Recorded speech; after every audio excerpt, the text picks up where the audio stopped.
Are hotels taking more control in 2020? Let's bring up our panelists. Vice President, Third-Party Distribution of IHG, Philippe Garnier. Vice President, Distribution for Marriott, Alex Pyhan. And the Vice President of Customer Relationship Management at Wyndham, Aldine Shamir. Welcome. Thank you. I got some hotels up here. Yay. Yay. All right, so I want to start with, obviously, there's a lot of complexity in distribution and marketing. We all agree with that, right? Yes. It seems to be more and more complex every day.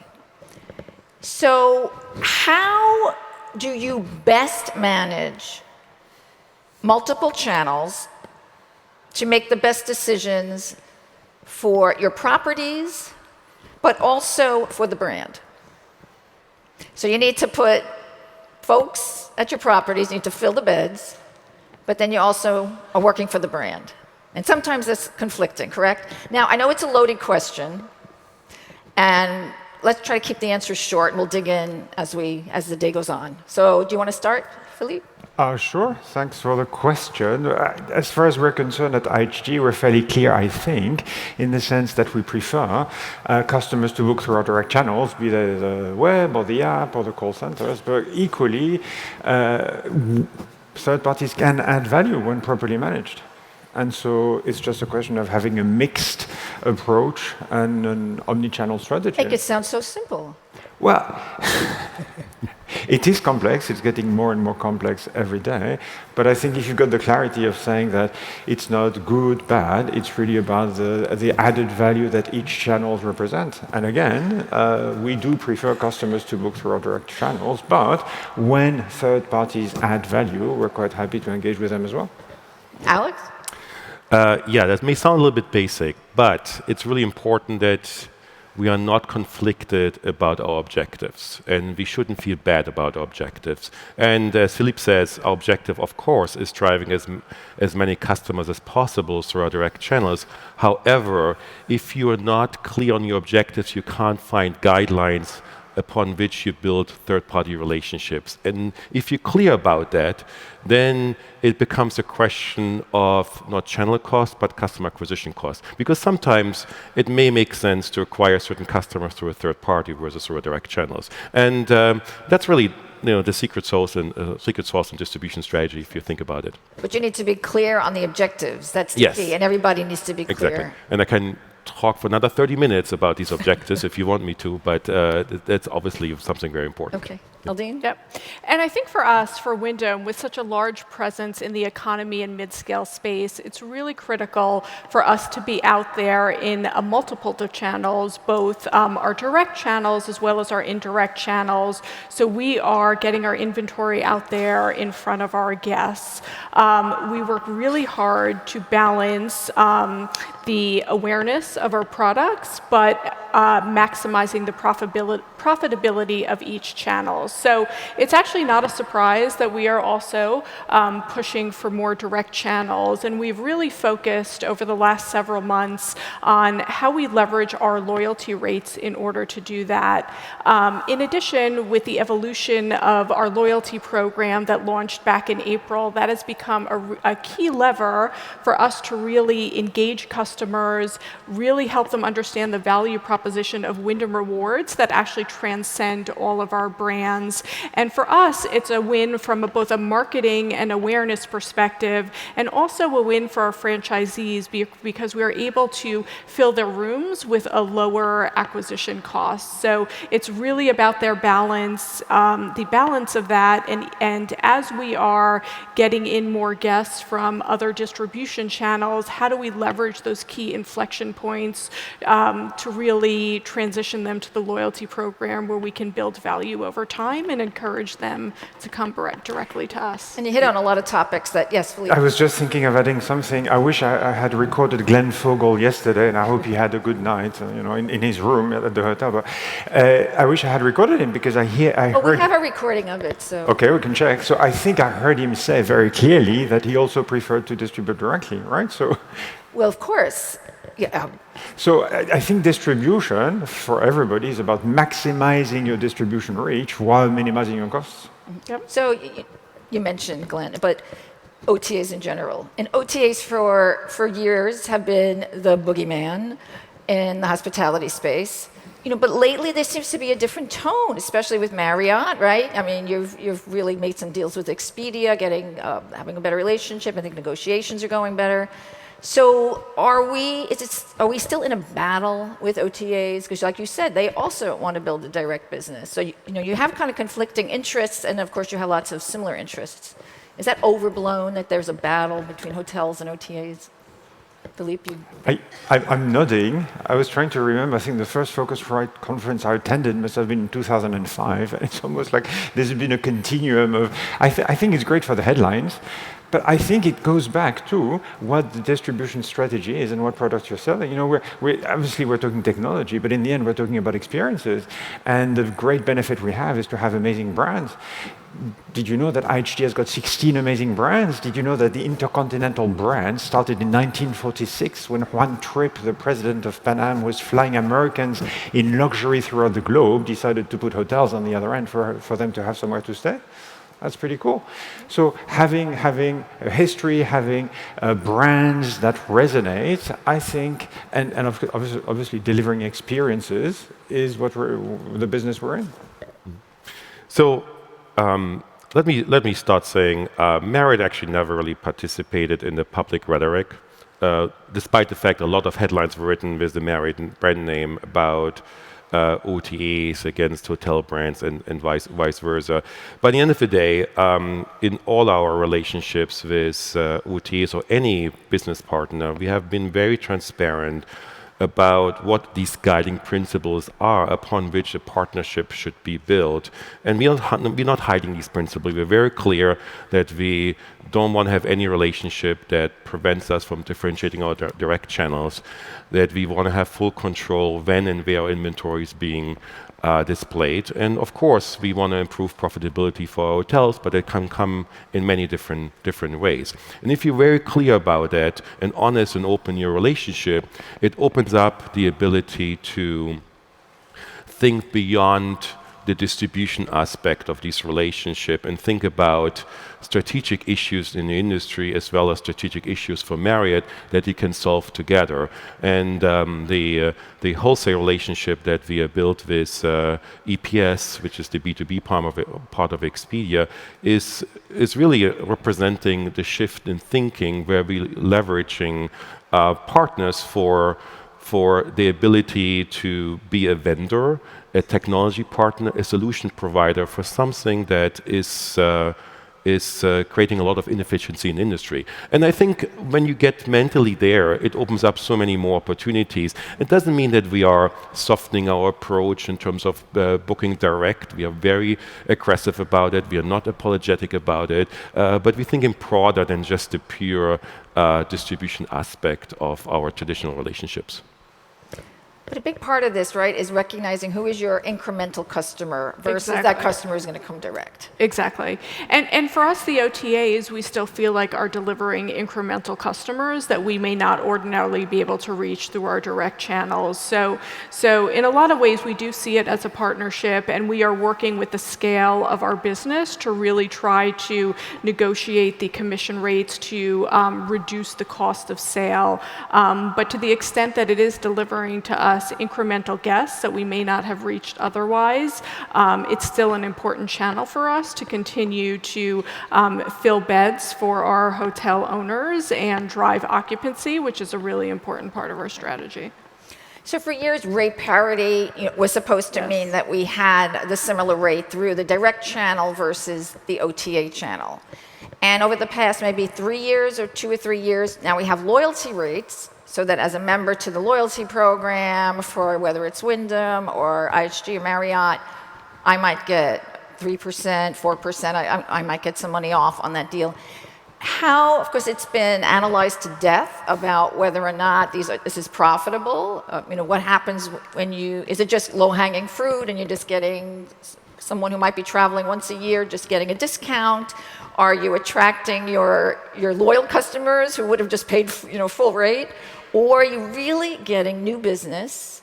You know, is it moving the needle? Has it worked? So, Alex?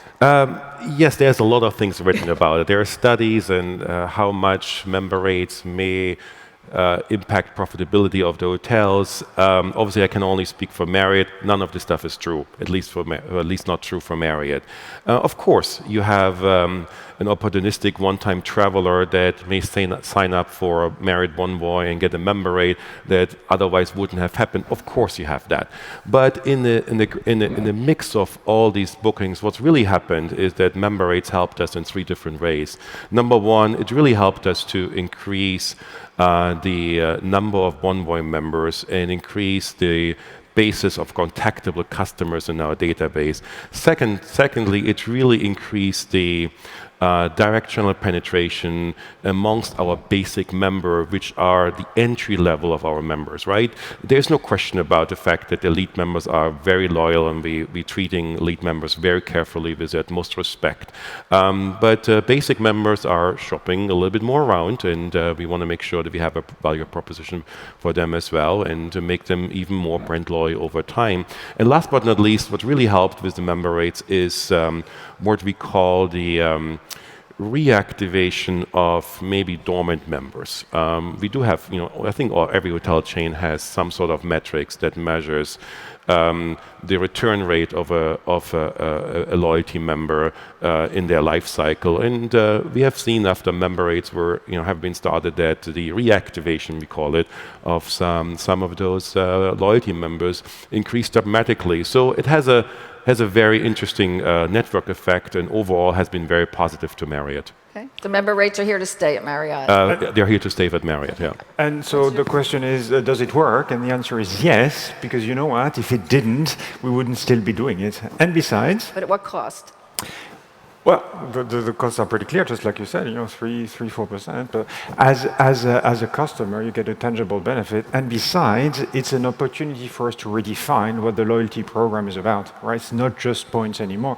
You've got a new generation of travelers who have different expectations. They need some more of an instant gratifications. And that's why I think we're being very innovative by having partnerships with the US Tennis Association, for example, sponsoring the US Open, associations with Mr. and Mrs. Smith, who complements our portfolio by offering very desirable redemption options, right? So it's one of the components of very attractive loyalty programs. And the proof in the pudding is we had a 21% increase in the sales in year to date on the IHG app, which is, of course, mostly used by loyal members. Great. I'd like to go there as well.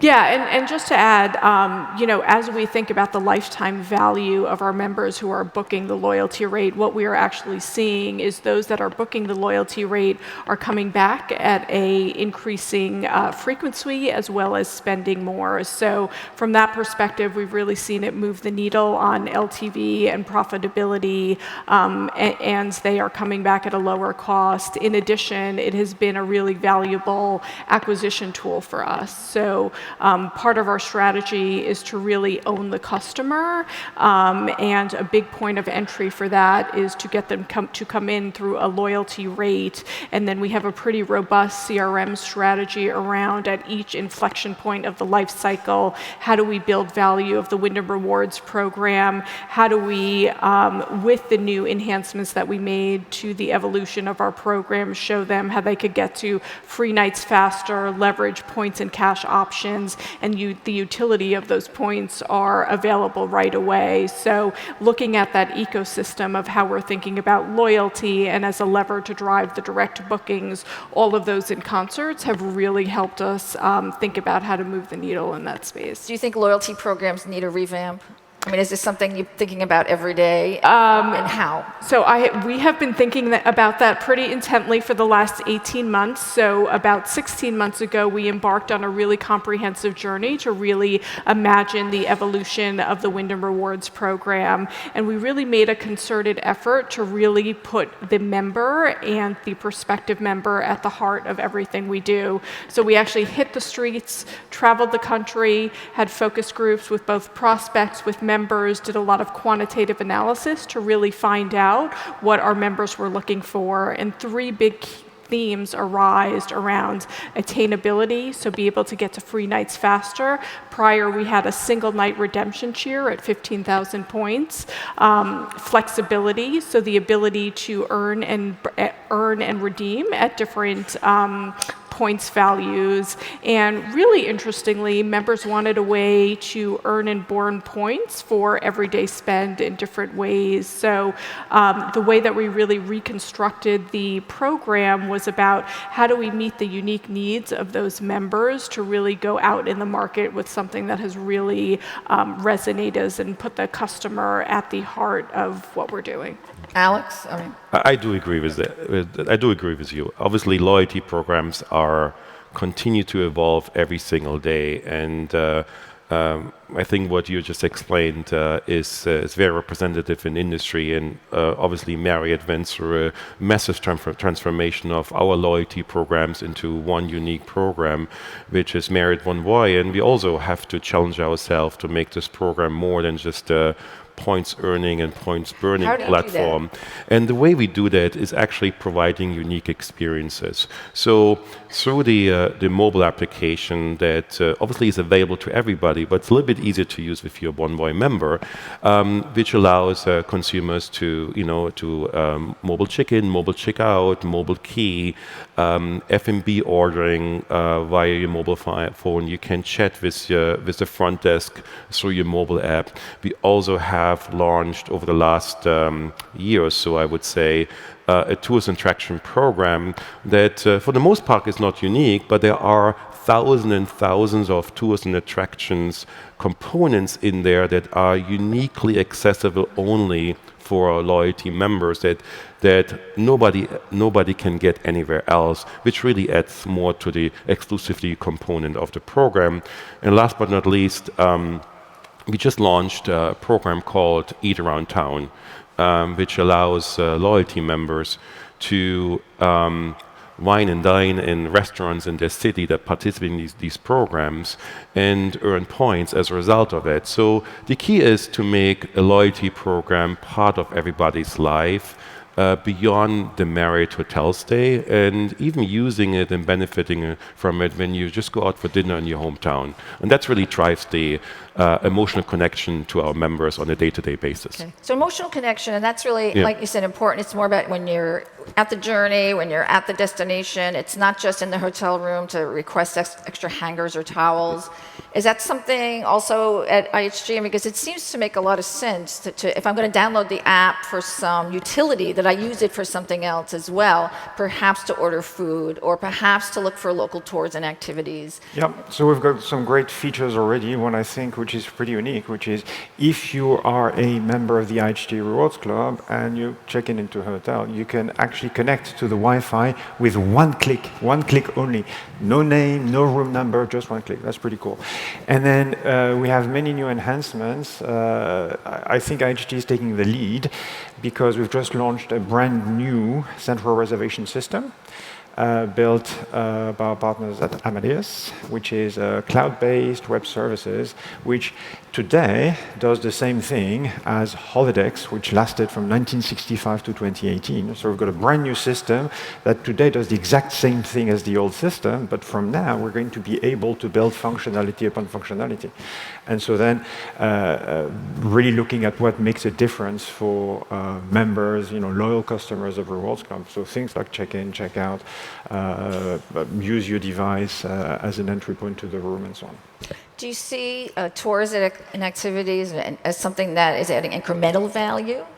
Or could it be something like an additional revenue stream going forward? Food, all these kind of services to the app? Yeah, I mean, absolutely for us. So as we reimagined the Wyndham Rewards program that launched in 2019, tours and activities was a key component and a new feature that we launched. As we think about the app and being more relevant, especially as we know kind of location-based and where our members are staying at hotels, being able to push out the different tours and activities we offer is significant. I think one of the big innovations, especially in the space that we play in, which is primarily in the economy space. Many of our hotels don't have on-site F&B. So the partnership that we launched with DoorDash, which allows members to get free delivery as well as earn Wyndham Rewards points on that delivery, was something that was really resonated with our base, and a space that we wanted to play in that was very uniquely tailored to the needs of the Wyndham Rewards customers. So those were two components that we heard loud and clear in the research, and really made an effort as we kind of reimagined the program to understand our customer and provide that both emotional and rational value to drive that engagement. Lorraine, we have a question that came in online. It's how do you deal with local OTAs, especially in Southeast Asia, who do heavy discounting and end up selling lower than your direct channel? Okay, you want to take that one? This is a tough one. So, and whoever asked the question, I feel deeply for you, because this is obviously a major concern. And I do understand that my answer may not help you a lot, because we are in a very different position, and probably as Mary can demand different action and behavior from any channel than maybe an independent hotel or smaller hotel company. But simply put, we as I mentioned, we put out these principles very clearly in how we work together. But also, I encourage everybody, if these principles are not met, just stop doing business with somebody who is not complementing your business and trading down on your business. And sometimes is a painful decision, but the only decision that can be made in order to change behavior. Well, wholesalers in general, it's not just Southeast Asia, right? This is still an issue. Well, there's a lot of inefficiency in the wholesale distribution space, and the way we think about wholesale is a term that aggregates a lot of information, right? The way we think about wholesale is tour operators and redistributors, and on the redistribution space, we felt like there's a lot of inefficiencies that is causing a lot of consumer complaints that we had to take care of. Hence, the deal we announced to use one single platform as a single pipe for redistribution of our wholesale rates. But in general, we do understand that not everybody can make those moves and has to work the best they can in their markets. But it goes back to really be clear what you really want, and don't be conflicted. And sometimes it requires you to make decisions that may be painful short term. Okay. Anybody else want to comment about wholesalers? I know you love them. Well, look, IHG, you've got 16 amazing brands. Did I talk about Holiday Inn that was founded in 1952 by Clemens Wilson? He was a real estate developer from Memphis, Tennessee. He took his family on a road trip to Washington, D.C. They stayed in hotels on the way. Some were great, some were awful. On the way back, he decided to think, well, wouldn't it be great to have a hotel chain that's family-friendly and offers consistent experience? And then he created franchising in hotels. So we have amazing brands, we have experiences that we're selling, and so when we engage with partners, people who commoditize our products and undercut our rates wouldn't be intermediaries we'd love to engage with. So we're talking about partners. Talk a little bit about Google. Because there's also, do you participate in Book on Google? No. Any of you participate? Why not? Well, we don't feel it's incremental at this point for us. We're still looking at it, and I wouldn't disagree whether it's Book on Google or the traditional Google methods. It's just the same traffic that reaches our hotels through different means, right? So we just need to watch out. Aldine? And our relationship with Google is primarily focused on marketing. So they have done a really good job in helping us target customers in a more sophisticated way that we have never been able to before. So if you think about our umbrella campaign for the summer, which was all about you're always 10 minutes away from a Wyndham, the way that we leveraged the Google partnership was they were actually able to help us identify through different searches, through Google Maps, those members who we wanted to target in real time because we were in that proximity to those hotels and actually capture incremental bookings. So primarily we've been working with them from a marketing perspective, getting more sophisticated targeting, and then I think there's the broader question that we've all been talking about over the last few days on what the future holds and how we think about a broader relationship. A good partner so far. From a marketing perspective. From a marketing perspective. Ladies and gentlemen, Philippe, Alex, Aldine, thank you so much. Thank you. Thank you. Thank you.